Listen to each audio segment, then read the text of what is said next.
Mga paps, sa mga nagpapaturo sa akin paano mag-download yung FIBA. So, meron kasi nagturo sa akin sa mga kapyo. So, unang-una is pupunta kayo sa pictures. So, ayan, pictures. So, make sure lang na nakalagin kayo sa 2K Sports na, kasi kung di kayo nakalagin sa 2K Sports, hindi nyo siya mada-download. Then, punta kayo sa Creator Store. Click nyo yan. Then, Modern. Tapos punta kayo dito sa Creator Store. Dito dyan. Then, pag andyan na kayo, click yung triangle, search. So, yan, yung search. Pag click yung triangle, so lalabas ngayon yan. Search by online and search by content name. So, punta kayo dito sa may content name. Click nyo. Then, i-type ninyo yung 25 FIBA.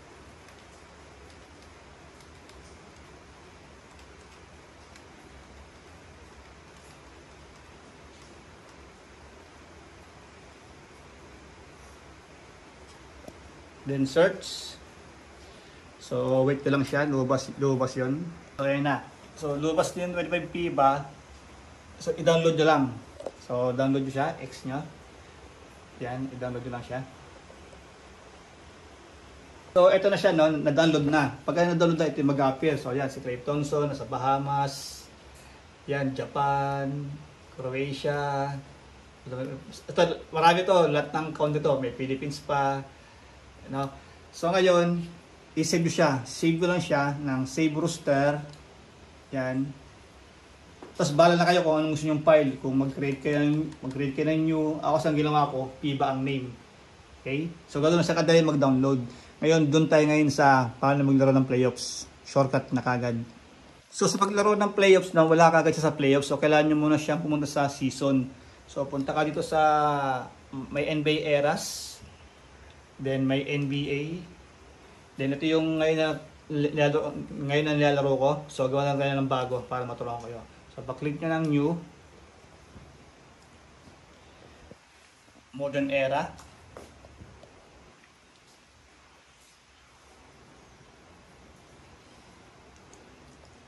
So mapasin niyo marami siyang option, no? Pag nasa modern era na kayo, diyan sa may setup option, makita nyo mga hindi siya naka-activate, no? So press triangle. Yan. I-okay nyo yung customize league, customize roster, customize league, customize simple settings, sa itong customize advanced settings, no?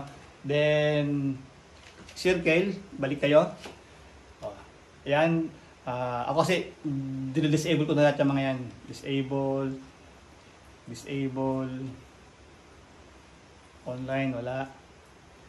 Budget, disable. Then, NBA Cup, disable. Saka itong FIBA Tournament, disable. Then, punta na sa start, no? Regular season. So, start, advance.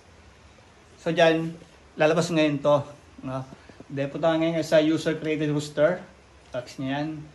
Tapos, doon ka sa may file, no? Diyan kayo pumunta, my file.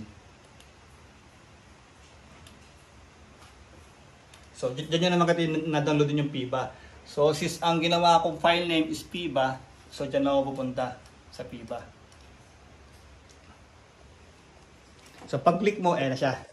Lalabas din mga buong bansa ng lalaro ng NBA season. Nawala na yung mga USA, no? Yung mga Mavericks, Spurs, no? Puro na siya mga European, no? May Philippines pa. So, ang gawin nyo, start lang.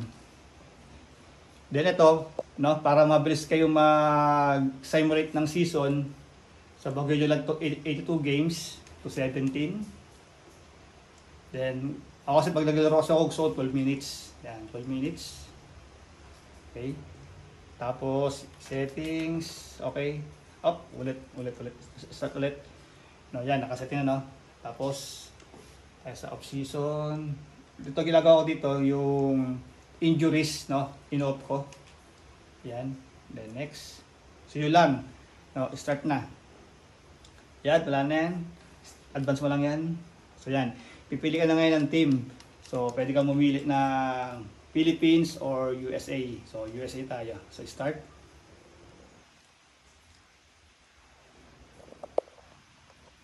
Continue. Auto-generate rookies. So, yan na yun. Ayan na yung buong season, no?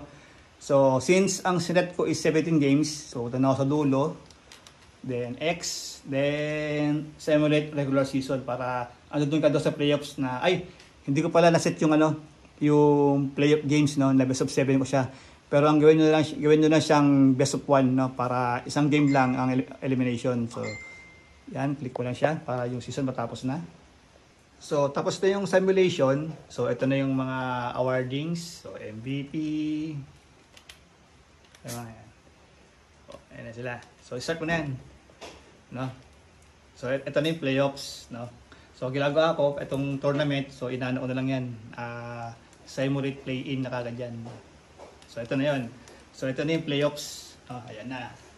So, yung USA, number 3. Yung Philippines, number 5. So, since pinili ko si USA, no? So, ayan na yun. Ayan na yun yung pinaka hinihintay ninyo. So, basta bago kayo mag-start ng season, iset yung, yung playoffs sa 1 game lang. Kasi ako, hindi ko siya nabago. Hindi ko nabago yung playoffs niya. Naka best of 7 pa rin siya, kaya medyo matagal siya. So, ganoon lang kadali. No? Sa mga gusto maglaro ng EuroLeague, FIBA, or Olympics, so ganoon lang gawin natin. No? So, okay, sa mga 2K lovers dyan, pagpasasan nyo na.